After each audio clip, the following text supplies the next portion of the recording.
Hello, everyone, and welcome back to the Beatles Forever. A viewer had asked if a video could be created regarding the Beatles' White Album. So that sounded like a good idea, so I'm going to do that now. So let's look at this wonderful album now. How did the cover of the album come to be? Paul McCartney had asked the advice of art dealer Robert Fraser to design the artwork for the Sgt. Pepper album, and Peter Blake's pop art style paired beautifully with the music within. And then Paul asked Robert Fraser to recommend someone for the White Album, and he suggested Richard Hamilton.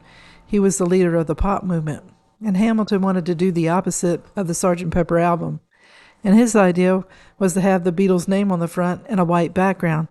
So Paul wasn't very sure about that. He said, we're not a blank space, a white wall, the Beatles. So then Hamilton came up with the name, the Beatles being embossed on the front, and that they be numbered.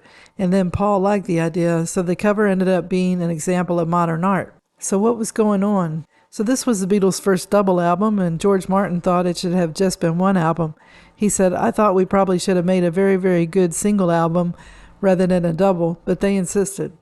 I think it could have been made fantastically good if it had been compressed a bit and condensed.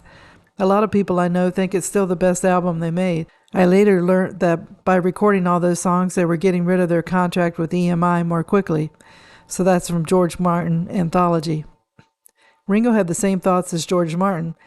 There was a lot of information on the double album, but I agree we should have put it out as two separate albums, the White and the Whiter albums. Paul disagreed and said, I think it was a very good album. It stood up, but it wasn't a pleasant one to make. Then again, sometimes those things work for your art. The fact that it's got so much on it is one of the things that's cool about it. The songs are very varied. I think it's a fine album. And Paul McCartney said that in Anthology. A lot of the songs were written in India. The Beatles had visited Rakesh in February of 1968 to study transcendental meditation with Maharishi Mahesh Yogi, staying for a number of weeks. And then Paul and Ringo left earlier than George and John, but they found inspirational writing there. And a funny thing happened while in India. Paul remembered that George Harrison was very strict there. So Paul said, I was writing a few songs in Rakesh, and John came up with some creative stuff. And George actually got quite annoyed and told me off because I was trying to think of the next album. He said, we're not effing here to do the next album, we're here to meditate. It was like, oh, excuse me for breathing. You know, George was quite strict about that. George can still be a little that way, and it's like, oh, come on, George. You don't have a monopoly on thought in this area. I'm allowed to have my own views on the matter. So I was doing a song, I Will, that I had as a melody for quite a long time, but I didn't have the lyrics to it. I remember sitting around with Donovan and maybe a couple of other people, and we were just sitting around one evening after our day of meditation, and I played him this one, and he said he liked it. And we were trying to write some words. We kicked around a few lyrics, something about the moon, but they weren't very satisfactory. And I thought the melody was better than the words, so I didn't use them. I kept searching for better words, and I wrote my own set in the end. So that was Paul McCartney from the book Many Years From Now by Barry Miles. So this wasn't a very united album. It was said, ironically, that while they had a unifying name, the Beatles on the album cover, the album itself wasn't very unified. The Beatles were writing songs separately, and George Martin said they came in with 30 songs, and he felt overwhelmed and underwhelmed at the same time. He said some of the songs weren't very good. So many things were going on at this time. Along with the recording of this album, the Beatles were launching their new multimedia business corporation, Apple Corp., and the business was causing stress in the band. The double album added more work for them. Although productive, the sessions were reportedly undisciplined and sometimes fractious, and took place at a time when tensions were growing within the group. And the reason for the double album, according to John Lennon in Anthology, he said, this is my song, we'll do it this way, that's your song, you do it that way. And it's pretty hard to try to fit three guys' music onto one album. That's why we did a double. So John Lennon said that in the book Anthology 1969. So what caused the stress on the album? Well, it was at this time all the Beatles started to have different interests. George was into Indian culture. Paul was getting into London's cultural scene. John had left his wife, Cynthia, and was obsessed with Yoko, wanting her to be at the studio when no one had been allowed to be there before. And it was at this time that John and Yoko got into heroin, so that wasn't helping. And then Paul said, now John had to have Yoko there. I can't blame him. They were intensely in love in the first throes of passion, but it was fairly off-putting having her sitting on one of the amps. You wanted to say, excuse me, love, can I turn the volume up? We were always wondering how to say, could you get off my amp without interfering with their relationship? So it was a very difficult time. I felt that when John finally left the group, he did it to clear the decks for his relationship. Anything prior to that meant decks weren't clear. He had all his Beatles baggage, all his having to relate to us. He just wanted to go off into the corner and look into Yoko's eyes for hours, saying to each other, it's going to be all right. It was pretty freaky when we were trying to make a track. So looking at it now, you can be amused by it, and it was quite a laugh, really. But at the time, this was us, and it was our careers. We were the Beatles, after all, and here was this girl. It was like we were her courtiers, and it was very embarrassing. The White Album was very tense. The White Album was a very tense one to make. Paul McCartney said that for Anthology. I guess the other members of the band started thinking, if you can bring Yoko in, we can bring our wives and girlfriends.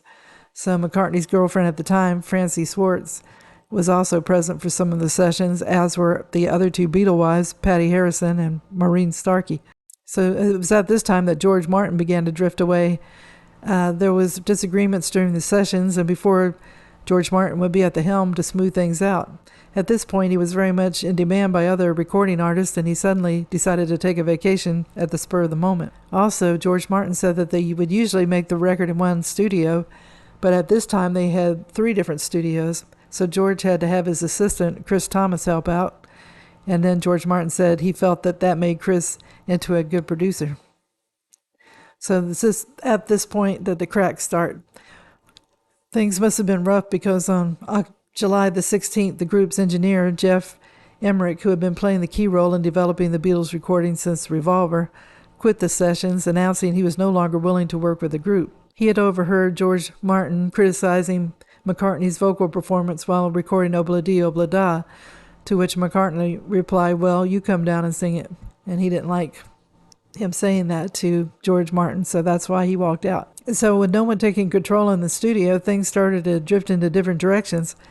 They would go into excess version, like Helter Skelter went on for 27 minutes, and another song, George Harrison's Not Guilty, had more than 100 takes before it was abandoned. It remained unreleased until Anthology 3 came out in 1996. And most of the songs were recorded as a solo effort. Paul McCartney was used to that when he was working on Sgt. Pepper's Lonely Hearts Club Band. He worked alone.